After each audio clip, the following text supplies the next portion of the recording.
Waiting period is not a wasting period. ఎదురుచూపు కాలం వృధా కాలం కాదు. మన జీవితంలో మనం కొన్ని విషయంలో దేవుని యొక్క జవాబు కోసం మనం ఎదురు చూస్తూ ఉంటాం. అది ఉద్యోగం కావచ్చు, ఆరోగ్యం కావచ్చు, మంచి సంబంధం కావచ్చు, అది ఏదైనా అవ్వచ్చు. కానీ ఆలస్యం జరుగుతుందంటే అది దేవుడు మర్చిపోయాడని కాదు, అది ఆయన సిద్ధం చేస్తున్న సమయం.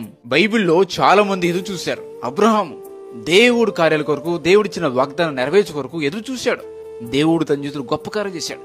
యేసేపు, మోషే, వాళ్ళకి దేవుడు వాగ్దానం ఇచ్చాడు, కానీ వెంటనే నెరవేర్చలేదు. ఎందుకంటే వాళ్ళని సిద్ధం చేయడం ఆయన ఉద్దేశం కాబట్టి.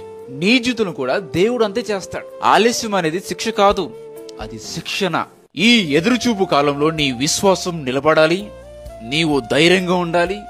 నీవు నమ్మిన దేవుడు నిన్ను మర్చిపోలేదు అనే విషయాన్ని నువ్వు ఎప్పుడు గుర్తుపెట్టుకోవాలి. ఆయన నీ కోసం ఓ అద్భుతాన్ని సిద్ధం చేస్తున్నాడు. సమయం వచ్చినప్పుడు ఆయన అద్భుతంగా పని చేస్తాడు. వాక్యం సెలవిస్తుంది, యెషయా గ్రంథము 49వ అధ్యాయం 8వ వచనం, యెహోవా ఇలాగ సెలవిస్తున్నాడు, అనుకూల సమయమందు నేను నీ మొర ఆలకించి నీకు ఉత్తరమిచ్చేదను అని దేవుడు వాగ్దానం ఇస్తున్నాడు. నిన్ను ఆదుకుంటాను అని అంటున్నాడు.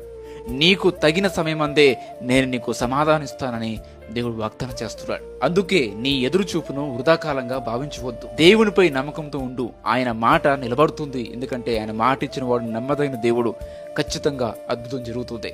నీవు ఎదురు చూస్తున్నప్పుడు దేవుడు పని చేస్తున్నాడు అనే విషయాన్ని జ్ఞాపకం చేసుకో. God bless you.